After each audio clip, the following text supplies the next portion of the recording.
ಸ್ಪರ್ಧೆಗೆ. ರಂಗೋಲಿ ಸೀರಿಯಲ್ನ ಸಿರಿ ಅವರು ಇಷ್ಟೊತ್ತು ನಮ್ಮ ಜೊತೆಗಿದ್ರು. ಅಷ್ಟು ರಂಗೋಲಿಗಳನ್ನು ಒಂದು ರೌಂಡ್ ಹಾಕಿ ನೋಡ್ಕೊಂಡು ಬಂದರು. ಹಾಗಾಗಿ ಅವ್ರಿಗೆ ಹೇಗೆ ಅನಿಸ್ತಾ ಇದೆ ಅಂತ ಕೇಳಿಸ್ಕೊಳ್ಳೋ ಕುತೂಹಲ ನನಗೆ. ಸಿರಿಮಾ ಒಂದು ರೌಂಡ್ ಫುಲ್ ಹಾಕಿದ್ರಿ, ಅಷ್ಟು ರಂಗೋಲಿಗಳನ್ನು ನೋಡಿದ್ರಿ, ಹೆಂಗೆ ಅನಿಸ್ತಾ ಇದೆ ಮತ್ತು ಈ ಕಾರ್ಯಕ್ರಮದ ಬಗ್ಗೆ ಏನು ಅನಿಸ್ತಾ ಇದೆ? ಕಲರ್ಫುಲ್ ಆಗಿದೆ ಆ್ಯಕ್ಚುಲಿ. ಯೂನಿಕ್ ಐಡಿಯಾಸ್ಗಳಿದೆ ಅವ್ರದ್ದು.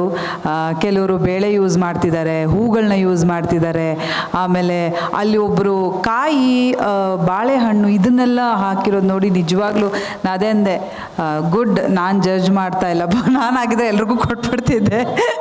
ಯಾಕೆಂದರೆ ಅಷ್ಟು ಚೆನ್ನಾಗಿದೆ. Very very nice and unique ideas ಅವ್ರದ್ದು ಎಲ್ಲನೂ. ಅದನ್ನು ಡೆಕೋರೇಟ್ ಮಾಡಲಿಕ್ಕೆ ಚುಕ್ಕಿ ಇಟ್ಟು ವೆರಿ ವೆರಿ ನೈಸ್. ಯಾರಿಗೆದ್ರೂ ಖುಷಿ ಆಗತ್ತೆ. ನಿಮಗೆ ರಂಗೋಲಿ ಹಾಕಿ ಅಭ್ಯಾಸ ಇದೆಯಾ? ಯಾವ ಥರದ ರಂಗೋಲಿ ಇಷ್ಟ ಆಗೋದು ನಿಮ್ಗೆ ತುಂಬ?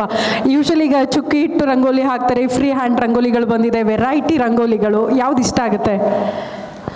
ನನಗೆ ಚುಕ್ಕಿನೇ ಬರೋದು ಆ್ಯಕ್ಚುಲಿ. ನಂಗೆ ಚುಕ್ಕಿ ಇದ್ದರೆ ಕರೆಕ್ಟಾಗಿ ಲೈನ್ಸ್ ಬರುತ್ತೆ, ಇಲ್ಲೇ ಹೋದರೆ ಸ್ವಲ್ಪ ಆ ಕಡೆ ಆಗಿಬಿಡುತ್ತೆ. ಹಾಗಾಗಿ ಚುಕ್ಕಿ ಇಟ್ಟೇ ನಾನು ರಂಗೋಲಿ ಹಾಕೋದು. ಡೈಲಿ ಅಂತೂ ಹಾಕೋಕ್ಕಾಗಲ್ಲ. ಹಾಗಾಗಿ ಹಬ್ಬಗಳು ಅಂತ ಬಂದಾಗ ಫಸ್ಟ್ ಅದೇ ಹೇಳಿದೆ ನಾನು, ಫಸ್ಟ್ ಶುರು ಆಗೋದೇ ರಂಗೋಲಿಯಿಂದ ಶುರು ಆಗುತ್ತೆ ಹಬ್ಬ ಆಚರಣೆ. ಹಾಕ್ತೀನಿ ನಾನು. ಸೊ ಅಂದರೆ ತುಂಬ ಬರುತ್ತೆ ಅನ್ನೋ ಹಾಗೇನಿಲ್ಲ, ಬಟ್ ಒಂದು ರೇಂಜಿಗೆ ಬರುತ್ತೆ. ಬಟ್ ಹೇಗೆ ಅನಿಸ್ತಾ ಇದೆ ನಿಮಗೆ? ಅರ್ಧ ಫಸ್ಟ್ ಟೈಮ್ ಮಾಧ್ಯಮ ಲೋಕದಲ್ಲಿ ಇಂಥದ್ದೊಂದು ರಂಗೋಲಿ ಸ್ಪರ್ಧೆ ಒಂದು ನ್ಯೂಸ್ ಚಾನಲ್ ಆಯೋಜನೆ ಮಾಡ್ತಾ ಇರೋದು, ಜೊತೆಗೆ ಇಲ್ಲಿನ ಶಾಸಕರು, ಅವ್ರ ಪತ್ನಿ ಅವರು ನಮಗೆ ಸಪೋರ್ಟ್ ಮಾಡ್ತಿದ್ದಾರೆ. ಓವರಾಲ್ ಇಡೀ ಕಾರ್ಯಕ್ರಮದ ಉದ್ದೇಶ ನೋಡಿ ಏನು ಅನಿಸ್ತು? ಹೆಣ್ಮಕ್ಳು ಬರೀ ಮನೇಲಿರೋದು, ಇಂಥ ಕಾರ್ಯಕ್ರಮಗಳು ತುಂಬ ರೇರು, ಬಟ್ ನೋಡಿದಾಗ ಏನು ಅನಿಸ್ತು ನಿಮಗೆ? ಆಗಲೇ ಹೇಳಿದಾಗೆ ಮೊದಲನೇದಾಗಿ ನನ್ನ ಅಭಿನಂದನೆಗಳನ್ನ ತಿಳಿಸಲೇಬೇಕು ಗ್ಯಾರಂಟಿ ನ್ಯೂಸ್ ಚಾನಲ್ ಅವ್ರಿಗಾಗಲಿ, ಮೇಡಮ್ಗಾಗಲಿ. ಏಕೆಂದರೆ ಈ ಥರದಕ್ಕೆ ಪ್ರೋತ್ಸಾಹ ಖಂಡಿತವಾಗ್ಲೂ ಬೇಕು. ಬಹಳಷ್ಟು ಟ್ಯಾಲೆಂಟ್ಸ್ ಇದ್ದೇ ಇರುತ್ತೆ, ಒಬ್ಬೊಬ್ಬರಲ್ಲಿ ಒಂದೊಂದು ಥರ ಟ್ಯಾಲೆಂಟ್ಸ್ ಇರುತ್ತೆ. ಬಟ್ ಅದಕ್ಕೆ ಒಂದು ವೇದಿಕೆ ಅನ್ನೋದು ಬೇಕು, ಒಂದು ದಾರಿ ಅನ್ನೋದು ಬೇಕು. ಇವತ್ತು ಆ ಒಂದು ವೇದಿಕೆ ನೀವು ಕಲ್ಪಿಸ್ಕೊಟ್ಟಿದ್ದೀರಾ. ಸೊ ಕಂಗ್ರ್ಯಾಚುಲೇಷನ್ಸ್ ನಿಮಗೆ. ಆ್ಯಂಡ್ ಈ ಥರದೊಂದು ಬಹಳಷ್ಟು ಕಾರ್ಯಕ್ರಮಗಳು ನಿಮ್ಮ ವಾಹಿನಿ ಮೂಲಕ ಬರಲಿ. ಏಕೆಂದರೆ ನಾನು ಹೇಳಿದ್ನಲ್ಲ, ಮೂಲೆ ಮೂಲೆಯಲ್ಲೂ ಟ್ಯಾಲೆಂಟ್ಸ್ ಇರ್ತಾರೆ.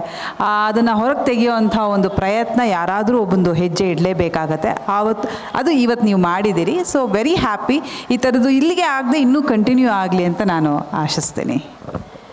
ಎನಿವೇ, ಸಿರಿಯವರು ಈ ಕಾರ್ಯಕ್ರಮಕ್ಕೆ ಬಂದಿದ್ದು ಈ ಕಳೆ ಮತ್ತಷ್ಟು ಜಾಸ್ತಿ ಆಗೋದಕ್ಕೆ ಕಾರಣ ಆಯಿತು. Thank you so much madam, ಈ ಕಾರ್ಯಕ್ರಮಕ್ಕೆ ಬಂದು ಭಾಗಿಯಾಗಿದ್ದಕ್ಕೆ. ನಮ್ಮ ಗ್ಯಾರಂಟಿ ನ್ಯೂಸ್ ಮತ್ತು AD6 ವತಿಯಿಂದ ಒಂದು ಚಿಕ್ಕ ಕಿರು ಕಾಣಿಕೆ ನಿಮಗೆ ಈ ಕಾರ್ಯಕ್ರಮದಲ್ಲಿ ಭಾಗಿಯಾಗಿದ್ದಕ್ಕಾಗಿ. ಹೇಮಲತಾ ಮೇಡಮ್, ದಯವಿಟ್ಟು ಸನ್ಮಾನ ಮಾಡಿ ಅವ್ರಿಗೊಂದು ಕಿರು ಕಾಣಿಕೆ ಕೊಡಬೇಕಾಗಿ ಕೋರಿಕೆ.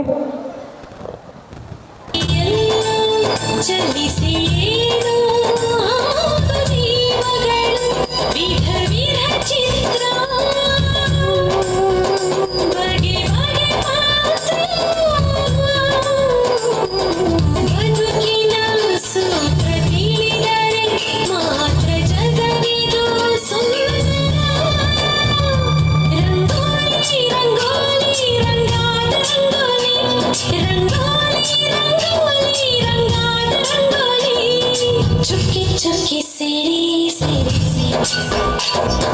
ಎಲ್ಲೋ ಎಲ್ಲೋ ಕೂಡಿ ದಾರಿ